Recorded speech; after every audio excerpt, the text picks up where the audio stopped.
말씀 보도록 하겠습니다. 성경 말씀은 히브리서 11장 20절입니다. 히브리서 11장 20절 말씀을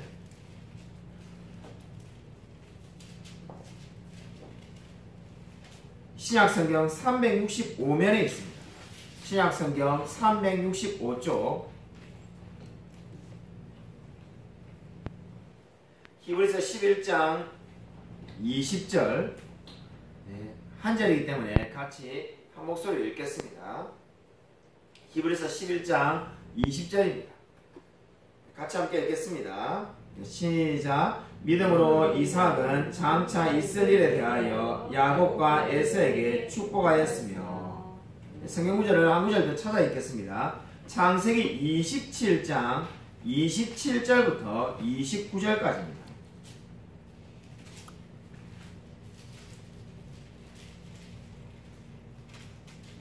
구약성경 38쪽에 있습니다. 창세기 27장 27절부터 28절까지입니다.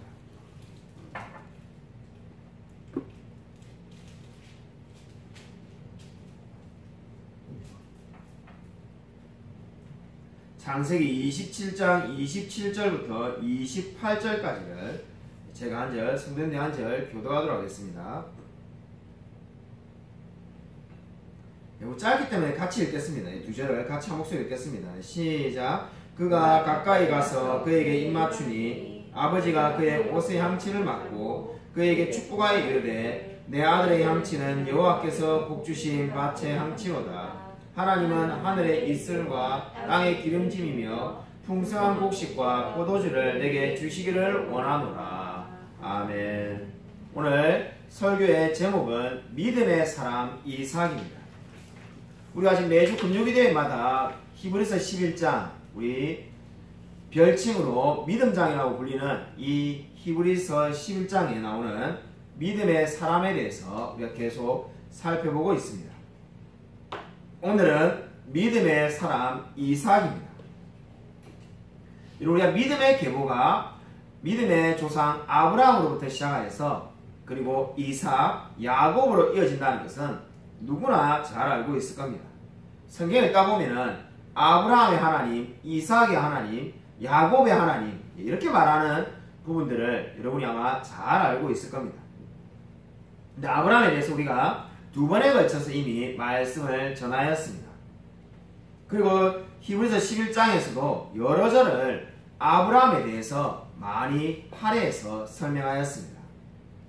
또한 창세기를 보면은 야곱에 대해서도 야곱과 요셉을 묶어서 10장 이상을 할애하고 있음을 우리가 보게 됩니다.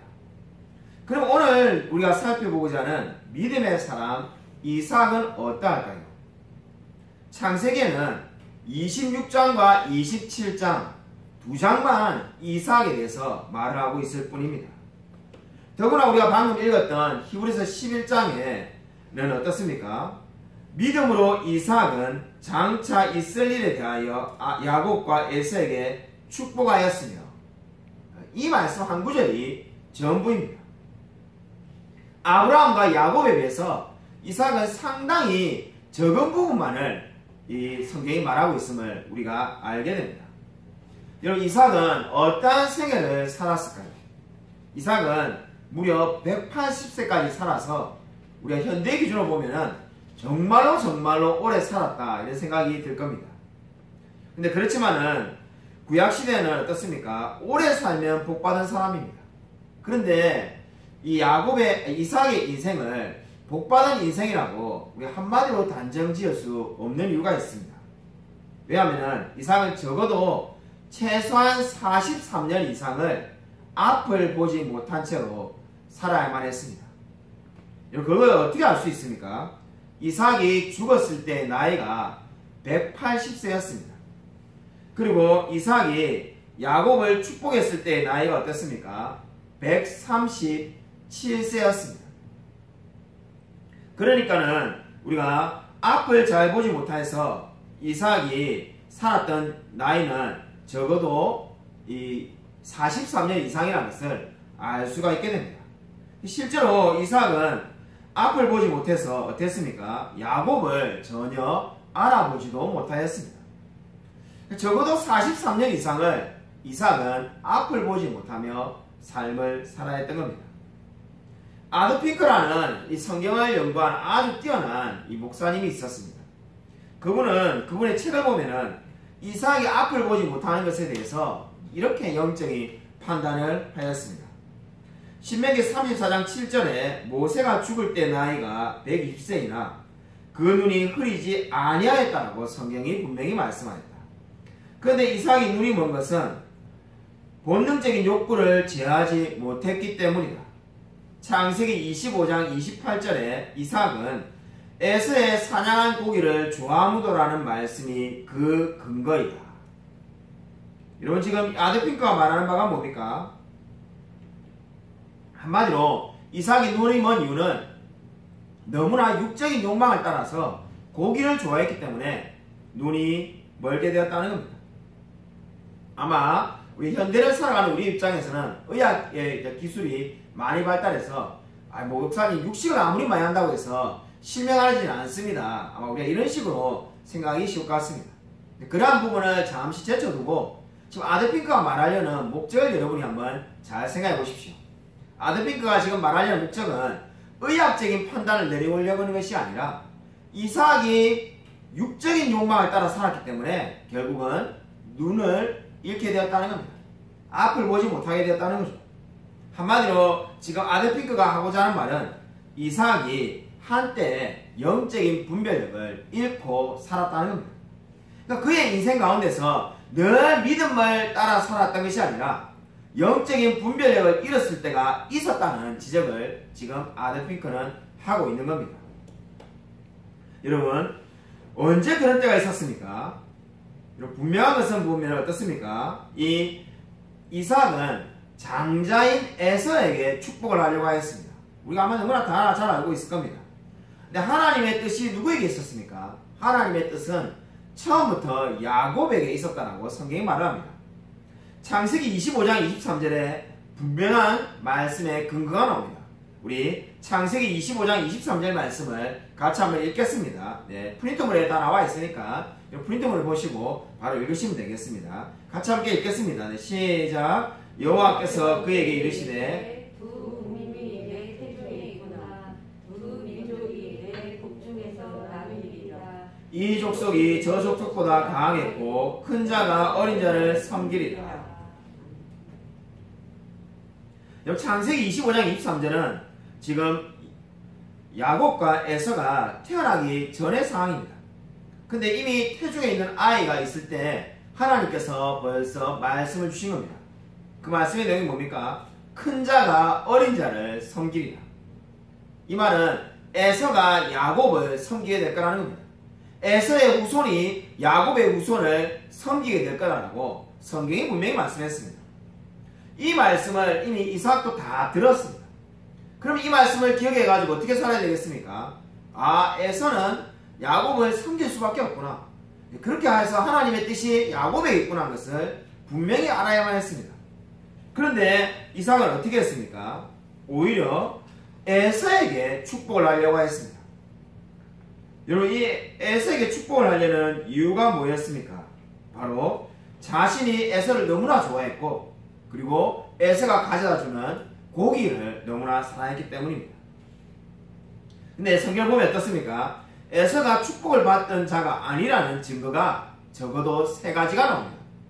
첫 번째 증거가 방금 우리가 읽었던 말씀처럼 큰 자가 어린 자를 섬기라는 말씀이 있었습니다. 두 번째 증거가 이 에서는 장자의 명분을 너무나 가볍게 여겼습니다. 너무나 유명한 이야기죠. 팥죽 한 그릇에 장자를 판 겁니다. 농담으로 그렇게 한 게 아니냐? 그럴 수가 없는 겁니다. 장자의 이 직분은 너무나 중요한데 에서는 그 직책을 그렇게 중요하다고 생각하지 않았습니다. 세 번째는 에서는 이방인 헷 사람의 딸과 결혼을 하였다는 겁니다. 창세기 26장 34절부터 35절이 말씀하는 것처럼 에서는 헷 사람의 딸과 결혼했습니다. 그리고 성경에 분명히 이삭과 리브가가 이 문제로 인해서 근심거리가 생겼다고 성경이 분명히 말하고 있습니다. 그러니까 요즘 말로 하면은 교회 다니지 않는 여자와 에서가 결혼한 거죠. 그로 인해서 부모가 근심 걱정했다는 겁니다. 이 일을 통해서 우리가 알 수 있는 게 뭡니까? 에서는 하나님의 축복을 받을 자가 아니었다는 겁니다. 하나님의 뜻을 이어받을 자는 야곱이었습니다. 그런데도 이 이삭은 어땠습니까? 세상적인 기준에 따라서 자기의 생각에 따라서 에서를 축복하려고 했습니다. 이것이 바로 이삭이 얼마나 영적인 분별력이 부족한 사람인지를 알 수 있게 하는 부분입니다.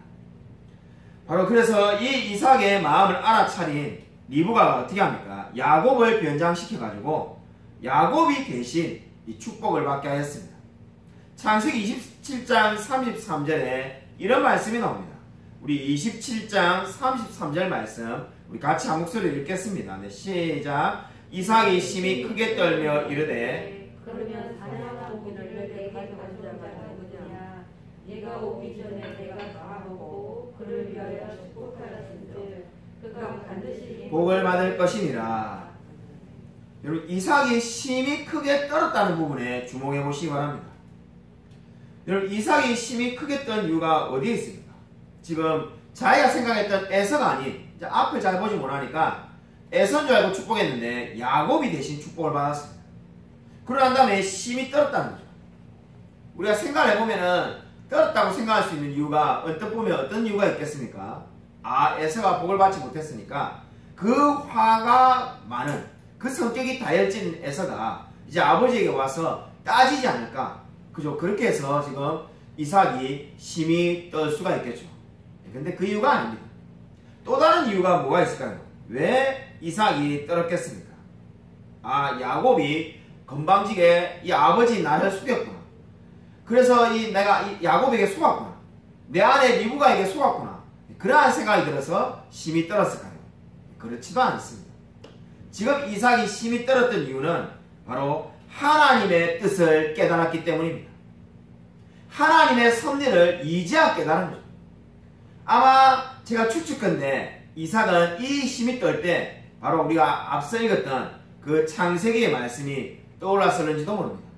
창세기에 큰 자가 어린 자를 섬기라는 그 잊고 있었던 그 말씀은 다 잊고 내가 좋아하는 고기를 갖다주는 에서를 너무나 사랑했는데 그 지금 상황을 깨닫고 난 다음에 이제 야곱이 축복을 받은 것을 보고 아 그 말씀이 아마 분명히 떠올랐을 겁니다.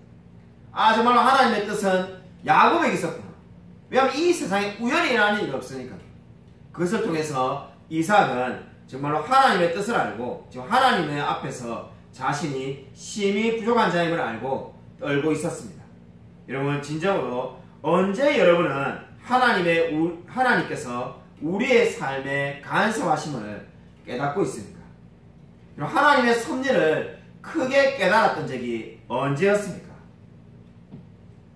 제가 이 아일랜드에서 살 때 이야기입니다. 아일랜드에서 살 때 제가 이게 돈이 없어가지고 돈을 많이 벌고 싶어가지고 이 슈퍼에서 일을 하는데 슈퍼에서 일하는 거 가지고는 이 먹고 살기가 너무 어려웠습니다. 지금은 월세가 얼마인지 모르겠지만은 당시에 우리가 살았던 집이 월세가 한국 돈으로 170만 원이었습니다. 이렇게 말하면 와 목사님 럭셔리한 집에 살았겠네 이렇게 생각할 수 있지만은 그냥 제일 싼 집 찾으면은 그 값이 나옵니다.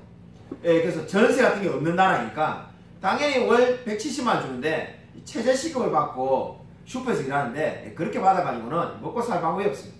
투잡을 하려고 아침에 9시부터 슈퍼에서 일하니까 그 전에 이 신문을 이렇게 나눠주는 일을 하게 했어요. 그러니까 우리나라도 한때 많이 나눠줬는데 공짜 신문을 나눠주는 게 그날에도 유행해가지고 공짜 신문을 나눠주는 일을 이제 하게 된 거죠. 근데 그 공짜 신문을 나눠주는 일을 하기로 했는데 제가 이제 봤을 때는 역 앞에서 나눠준 걸 보고 이게 뭡니까 이게 전철역이 많이 있으니까 그런 역 중에 하나 나에게 시키겠거니 이렇게 생각했는데 저보고 가라는 위치에 가보니까 역은 없고 이 도로 한복판에 저를 이렇게 사람을 이렇게 이제 거기서 신문을 나눠주는 거예요. 그래서 이 매니저가 와가지고는 거기서 신문을 나눠주는 거예요. 8차선으로 되어 있는데 넓은 도로인데 가운데 여러분 우리나라도 보면 도로가 그런 데 있지 않습니까? 이게 그 뭡니까 화단 같은 데를 4차선이 그 중간에 중앙선에 화단을 조그만하게 세워놓은 부분이 있으니까 거기에 서가지고는 이제 이쪽에 차가 뭡니까 신호등에 걸리면은 이쪽에 있는 차에 힘을 나눠주고 이쪽에 신호등에 만약에 차가 서면은 또 이쪽으로 가가지고 힘을 나눠주는 거예요. 그렇게 이제 2시간 반을 일하는 거죠. 그래서 아침에 이게 5시 반에 일어나가지고 그렇게 이제 신문을 2시간 반을 나눠주러 나갔습니다. 그렇게 이제 매일 이렇게 일을 하는데 어느 날 비가 오기 시작했어요. 비가 와가지고 비가 오니까 어떻게 됩니까? 시야가 앞이 잘 안 보이죠. 잘 안 보여가지고는 이게 이제 안 보이지만은 비를 맞고 우산을 쓰고 신문을 나눌 수가 없는 게 이 일이 그때 이제 제가 이 일이 힘들다고 생각이 들었어요. 그 전까지만 해도 일 참 쉬운 일이구나. 차에 이렇게 차가 이렇게 쭉 서면은 그냥 신문 이렇게 받겠다는 사람 주면 되고.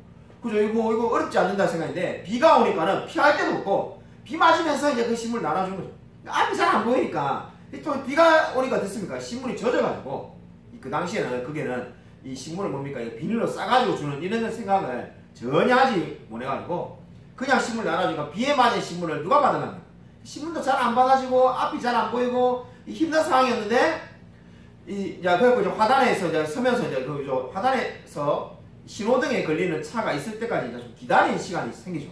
그래서 이렇게 신호등을 이렇게 바라보면서 이쪽에 있는데 갑자기 저기서 뭔가 차 소리가 들리는 거예요. 그래서 이렇게 옆을 바라보니까는 이 덤프트럭을 운전하는 분이 조르셨는지 덤프트럭이 화단으로 올라오는 겁니다. 화단이 거리가 지금 여기서 제 목양실의 제자리까지 제 느낌이 제 기억에는 오래됐지만 제 기억에는 지금 제자리에서 우리 목양실에 있는 제자리까지 그 정도 거리입니다. 저쪽 끝에서 딱 차가 올라오는 거를 제가 이렇게 순간적으로 이렇게 딱 보니까 보이는 거예요. 근데 속도가 막 이게 엄청나게 빠르게 오니까 보고 난 다음에 피할 수도 없이 차가 금방 이렇게 다가오는 거예요. 금방 다가오는 거예요. 그때 순간적으로 딱 드는 생각이 여기서 죽는구나. 그 생각이 딱 들더라고요. 순간적으로 딱 든 생각이 인생이 여기서 죽겠구나. 그 덤프트럭이 큰 덤프트럭이 오는데 거기에 맞아가지고 치여가지고 살 사람이 누가 있겠습니까?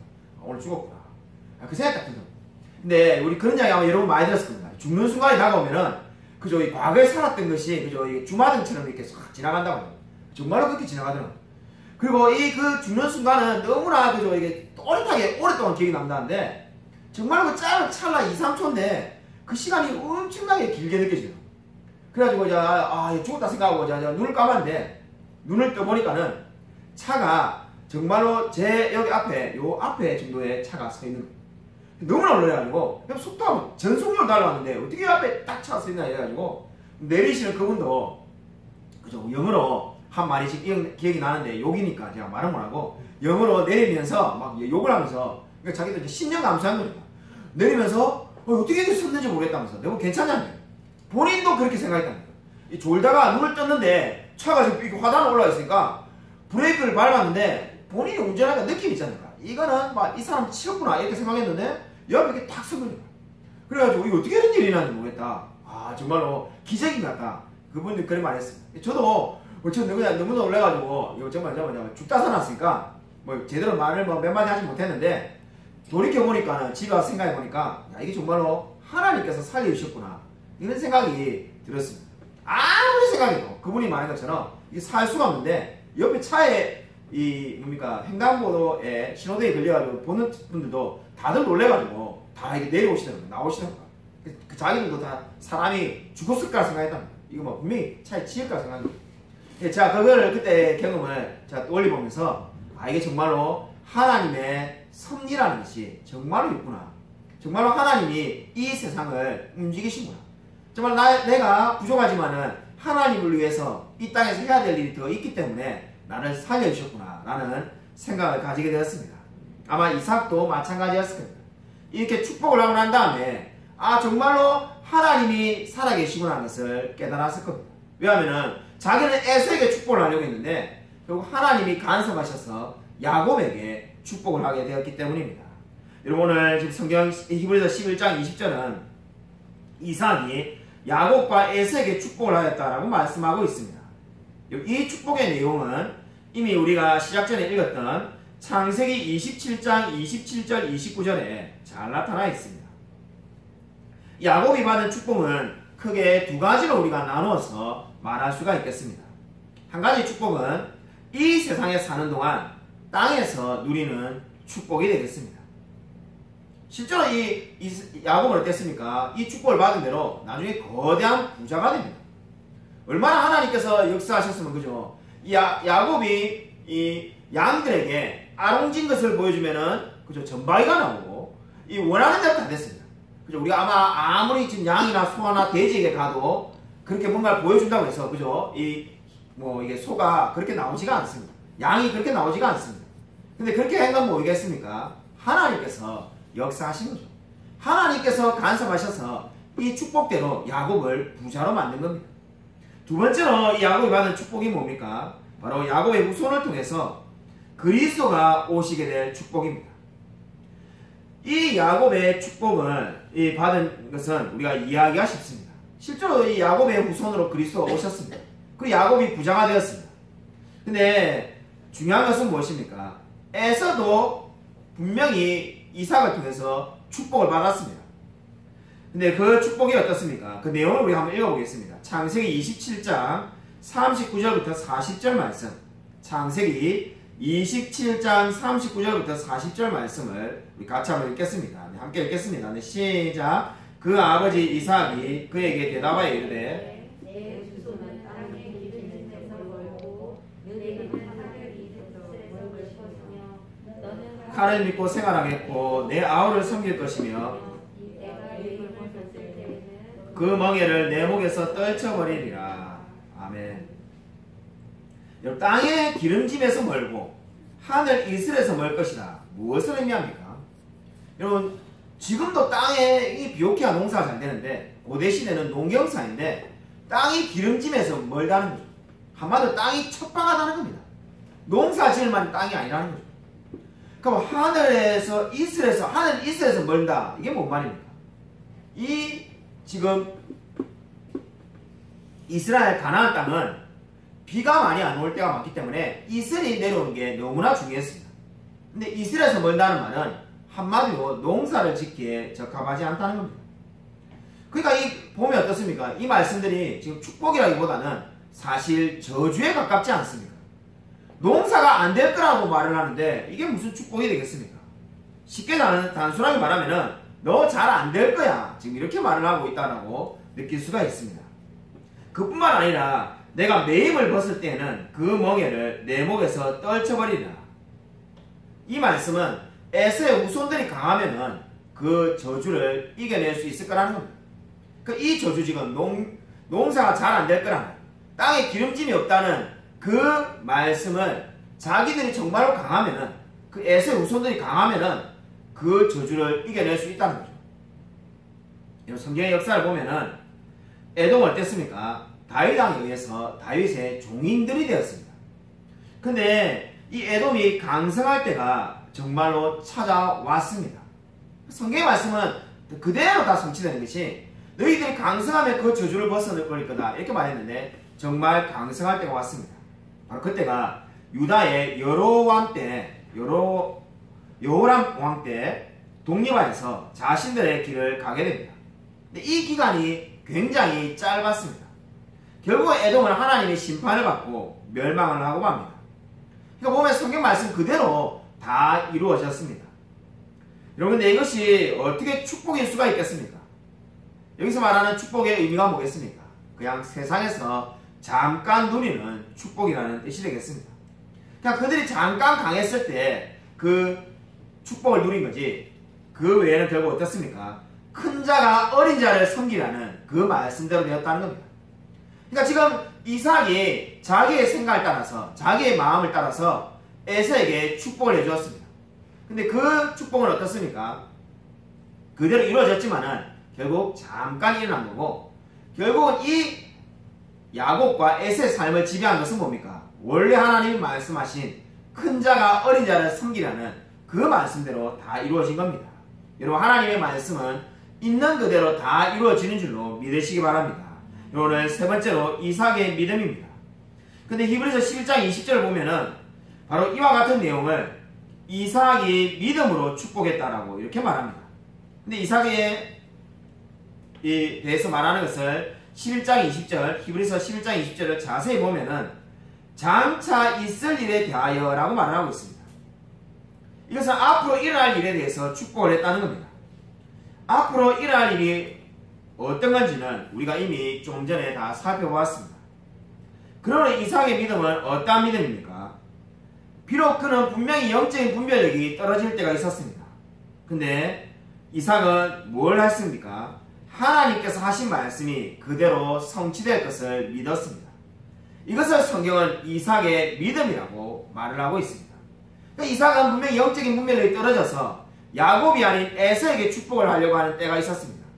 그러나 이삭이 분명히 믿었던 건 뭡니까? 바로 하나님이 말씀한 대로 장차 그대로 일어날 것을 믿었다는 겁니다. 바로 이것이 이삭의 믿음이었습니다. 여러분, 이러한 이삭의 믿음이 오늘을 살아가는 우리에게 주는 영적인 교훈이 무엇입니까? 두 가지 영적인 교훈을 우리에게 주고 있습니다. 이삭의 믿음이 우리에게 주는 영적인 교훈, 그 첫 번째는 하나님의 약속은 때가 되면 반드시 이루어진다는 겁니다. 여러분, 이 진리를 믿으시기 바랍니다. 하나님의 약속은 때가 되면 반드시 이루어집니다. 여러분, 이삭의 나이가 137세 때 야곱은 어떻게 했습니까? 에서를 피하여서 바단 아람으로 도망을 가게 됩니다. 근데 20년 후에 어떻게 됩니까? 12아들을 야곱은 낳았고 많은 재물을 이끌고 돌아오게 됩니다. 결국은 어떻게 됩니까? 야곱은 하나님의 말씀이 그대로 성취되는 것을 보게 됩니다. 그뿐만 아니라 야곱이 직접 보지는 못했지만은 야곱의 후손을 통해서 그리스도가 탄생하는 게 되었습니다.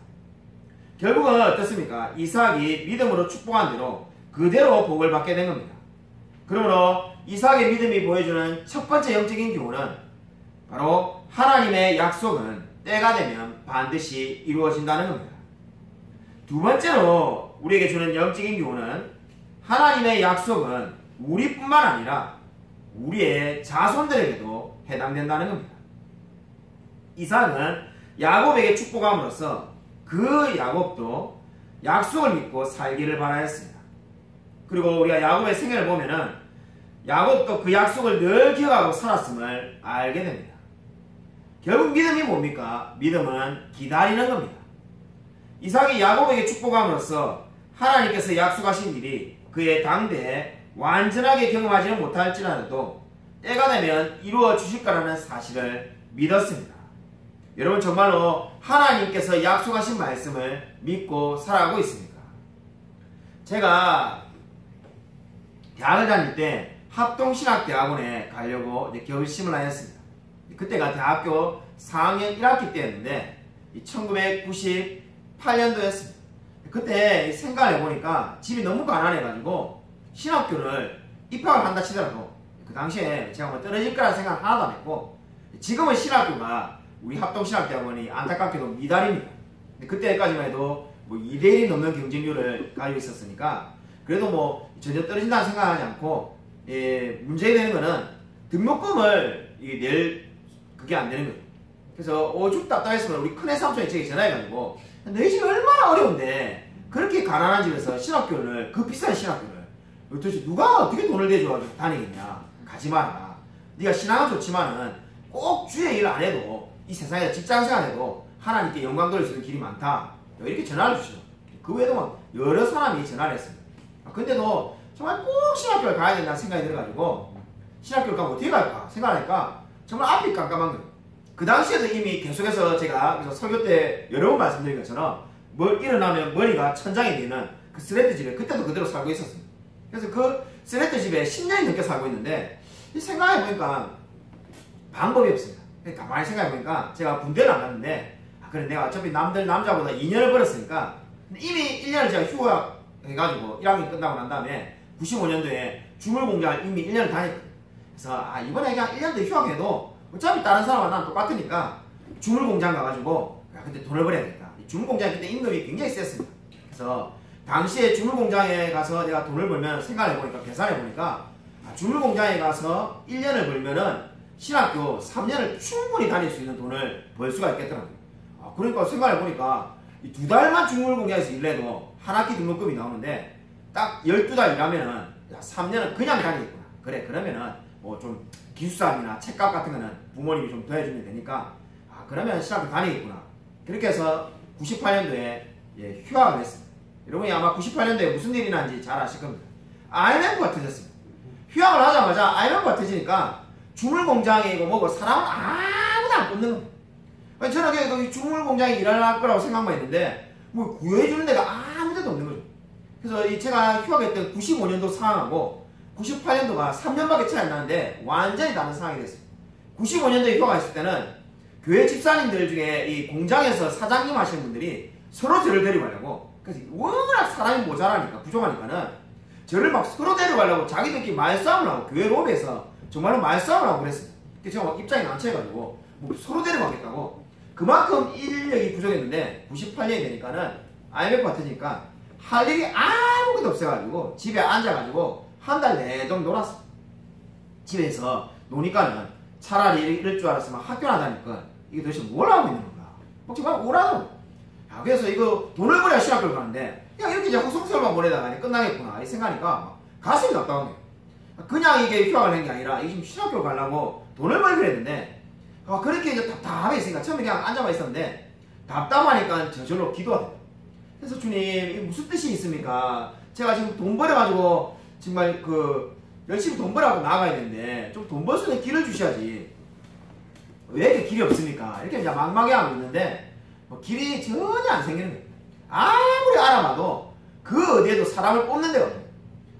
그래서 이거 뭐 할 수 있는 게 아무것도 없으니까 정말로 여기 깝깝해갖고 있을 때 이 거제에 사시는 우리 그 이모님이 전화가 와가지고는 야 성시아 니 이렇게 이야기를 다 들었다면서 그냥 집에 있느니 그냥 거제에 과외하러 올래 이렇게 말하는 거예요. 거제에 그 학생 한 명이 과외가 필요한데 자기 옆집 사는 애가 과외하러 올래 그러니까 제가 공부를 못 해가지고 지방대 나왔는데 제가 수학을 지금 고등학교 졸업한 지 언젠데 제가 수학 영어 어떻게 가르쳤습니까?